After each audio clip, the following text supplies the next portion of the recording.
Hi everyone, welcome to week 2 of Introduction to Special Education. Before we get into what we're going to be learning about in week 2, I just wanted to give you a little bit of information based on our discussion and the papers that I graded this week. Overall, you did a really nice job with all of your work. I loved that some of you decided to be creative and use PowerPoint, Prezi, Screencast-O-Matic, all different things to do your presentations. It's really nice to see that people are able to demonstrate different ways of their understanding. So I encourage you to try new things. Written papers are fine, but it really is neat to see all of you experiencing some different technology. A few things that I wanted to mention to make sure you have really clear understandings are most of you were very, very clear with your definitions of 504 and IDEA.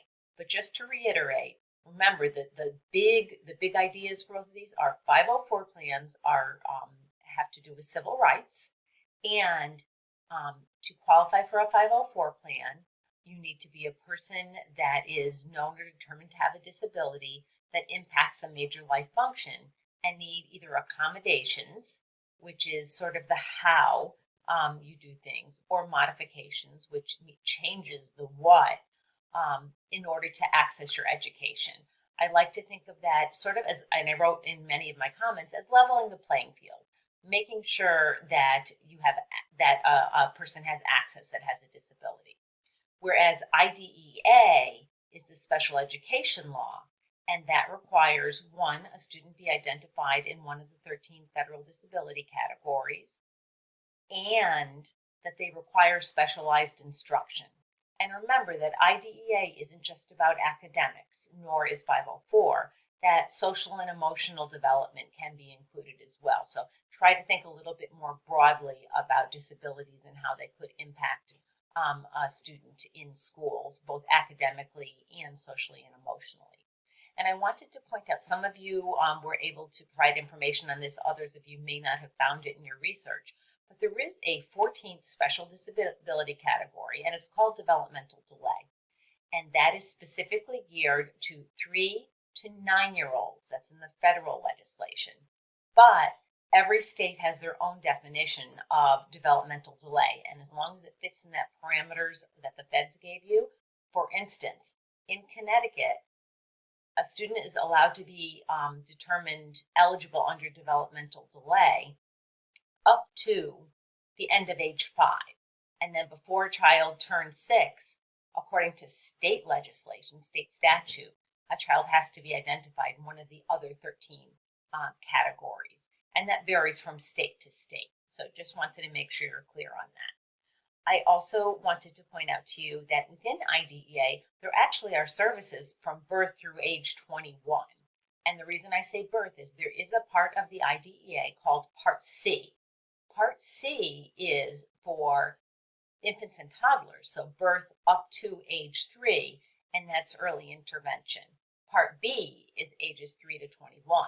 And in my other position, my regular day position, I work for the Connecticut State Department of Education, and my role is the manager for Part B for preschool. So it's just that narrow slice of IDEA. It's called 619 Part B, and that looks at preschool special education. And I partner a lot with our early intervention people in Part C. Let's see. One other thing I do want to mention, and some of you alluded to this, but I wanted to make sure that you had the names. Every state has an entity that's funded by the feds that is a Parent Information and Training Center. In Connecticut, it's the Connecticut Parents Advocacy Center. A little bit misleading because they're not advocates. And in Massachusetts, it's Family Ties. So if you Google Family Ties, there's actually an 800 number that you can make available to parents, or you could call if you had questions as well. And it's to provide at no cost assistance to families with regard to special education. And they help districts as well too. Sometimes they can provide training for districts and for families in districts to become better versed in IDEA and to help develop some relationships between families and the schools. So that's what I wanted to review. And now let's talk a little bit about week 2.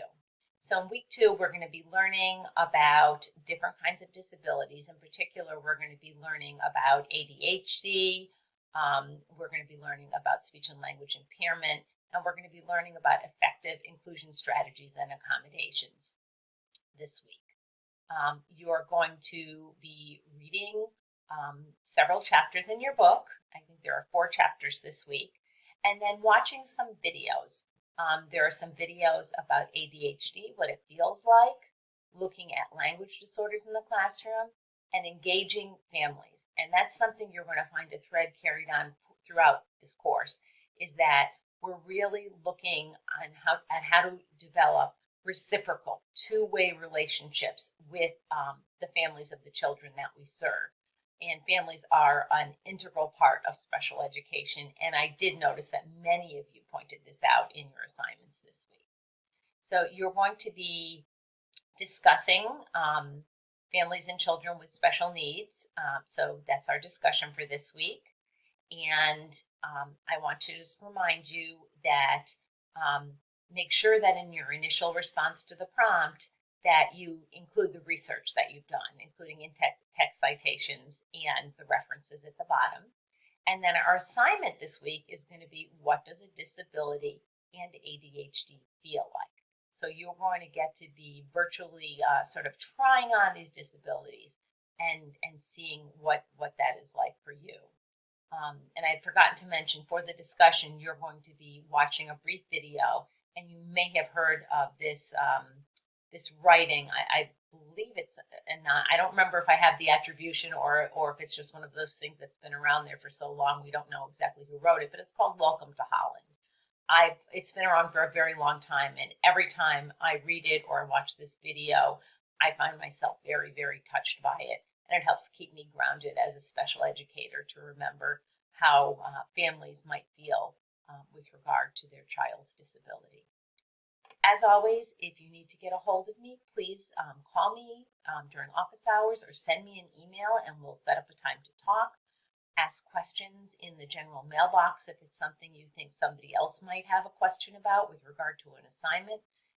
This week, we had one classmate who noticed that the rubric wasn't easily accessible for the discussion, and that was really helpful because I was able to post that for everybody. So again, if you have general kinds of questions, post them in that general discussion board, and they'll help everyone. If not, reach out if you need me, if you have questions about any comments I made on your week 1 assignments, or if you have any issues going forward. I know we're still in this really weird space during this health crisis, and people have things that are popping up that wouldn't typically happen, and I really do understand that. I'm experiencing it myself. So I hope you have a really great week. Stay healthy. Hope your families are well, and looking forward to seeing you, some of you, try a video post this week, and hearing from you and looking at your assignments. Have a great week. Take care.